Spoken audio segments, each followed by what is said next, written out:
সারা দেশের বিভিন্ন জেলায় রাসেলস ভাইপার সাপ যেন এক নতুন আতঙ্কের নাম হয়ে উঠেছে। গত কয়েক মাস ধরে এই বিষধর সাপটি নিয়ে সামাজিক যোগাযোগ মাধ্যম ফেসবুক সহ নানা মাধ্যমে মৃত্যুবাচক খবর দেখা যাচ্ছে।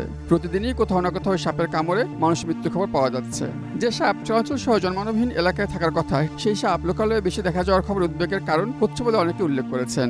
গত কয়েকদিনে এরই মধ্যে ভোলার এক বাড়িতে রাসেলস ভাইপারের বসবাস করার ভিডিও ছড়িয়ে পড়েছে সামাজিক যোগাযোগ মাধ্যমে। পরিস্থিতি বিবেচনা করে স্বাস্থ্য পরিবার কল্যাণের মধ্যে সামন্তলাল সেন দেশের মানুষকে আতঙ্কিত না হওয়ার আহ্বান জানিয়েছেন। তিনি বলেছেন, সাপে কাটা রোগীর চিকিৎসার জন্য পর্যাপ্ত অ্যান্টিভেনম মজুদ আছে। গত মে মাসের 7 তারিখে রাসেলস ভাইপারের দংশনে রাজশাহী বিশ্ববিদ্যালয়ের শিক্ষার্থী শাকিনুর রহমানের মৃত্যু হয়। তিনি ওই দিন সন্ধ্যার পর পদ্মা নদীর ধারে আড্ডা দেওয়ার সময় রাসেলস ভাইপার তাকে দংশন করে। তাকে রাজশাহী মেডিকেল কলেজ হাসপাতালে নেওয়ার পর তিনি মারা যান।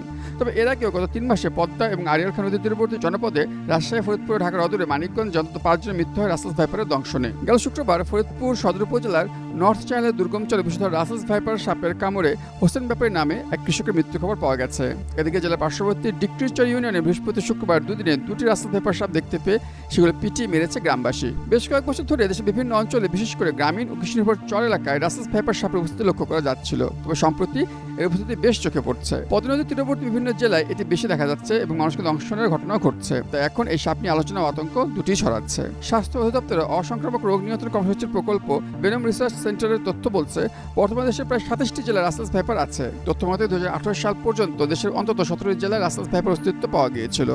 এর মধ্যে সমগ্র বরেন্দ্র অঞ্চল, গড়াই এবং পদ্মা তীরবর্তী অঞ্চলে বেশি অবস্থান ছিল রাসেলস ভাইপারের। এছাড়া সে সময় দিনাজপুর, রংপুর, বগুড়া, চাঁপাইনবাবগঞ্জ, রাজশাহী, যশোর, সাতক্ষীরা, খুলনা, বাগেরহাট, চট্টগ্রাম, কুষ্টিয়া, টাঙ্গাইল এবং মানিকগঞ্জে রাসেলস ভাইপার সাপের উপস্থিতি দেখা যায়। সাম্প্রতিক সময়ে এর আওতা আরও বেড়েছে। প্রাপ্ত তথ্য অনুযায়ী বর্তমানে পাবনা, চাঁপাইনবাবগঞ্জ, ফরিদপুর, ঝিনাইদহ, রংপুর, নওগাঁ, মাদারীপুর, সাতক্ষীরা, রাজবাড়ী, ঢাকা, মানিকগঞ্জ, রাজশাহী, ভোলা, মুন্সিগঞ্জ, দিনাজপুর, নাটোর, চুয়াডাঙ্গা, পটুয়াখালী, নোয়াখালী এবং চট্টগ্রামের বিভিন্ন জায়গায় রাসেলস ভাইপার সাপের উপস্থিতি দেখা যাচ্ছে। সামাজিক যোগাযোগ মাধ্যমে রাসেলস ভাইপার নিয়ে নানা গুজব ছড়ানো হচ্ছে। বলা হচ্ছে এই সাপে কামড়ালেই মৃত্যু নিশ্চিত। কেউ কেউ আবার বলছেন এসব নাকি গুজব। কেউ আবার এই সাপ মারতে পারলে পুরস্কার ঘোষণা করছেন। সব মিলিয়ে সোশ্যাল মিডিয়ায় বেশ মিশ্র প্রতিক্রিয়ার সৃষ্টি হয়েছে। ফলে এ নিয়ে আতঙ্ক দিন দিন বাড়ছে। এতে অন্য সাপও দেখা মাত্র রাসেলস ভাইপার ভেবে মেরে ফেলছে মানুষ। চিকিৎসক এবং প্রাণীবিদ্যা বিশেষজ্ঞরা বলছেন, তাৎক্ষণিক চিকিৎসা নিশ্চিত করা গেলে দেশে প্রচলিত অ্যান্টিভেনমের মাধ্যমে আক্রান্ত ব্যক্তিকে সুস্থ করা সম্ভব। এক্ষেত্রে সতর্কতার বিকল্প নেই। জানা গেছে অধিক প্রজনন ক্ষমতা সম্পন্ন এই সাপ ডিম না দিয়ে একসঙ্গে 20 থেকে 80 পর্যন্ত জীবন্ত বাচ্চা প্রসব করতে পারে। ফলে খুব সহজে সব বাচ্চা বন্যার পানির সঙ্গে ছড়িয়ে পড়ছে।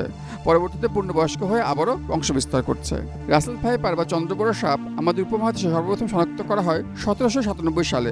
জর্জ শ এবং ফ্রেডরিক পলিডোর নোডার 1797 সালে চন্দ্রবোরা সাপ নথিভুক্ত করেন। এর আগে 1796 সালে বিখ্যাত প্যাট্রিক রাসেল তার বইয়ে ভারতীয় সাপের পরিচয় দিতে চন্দ্রবোরা সাপটির নাম নথিভুক্ত করেছিলেন, যার জন্য পরবর্তী সময়ে তার সম্মানে চন্দ্রবোরা সাপের নামকরণ করা হয় Russell's viper. Desk report, star সংবাদ।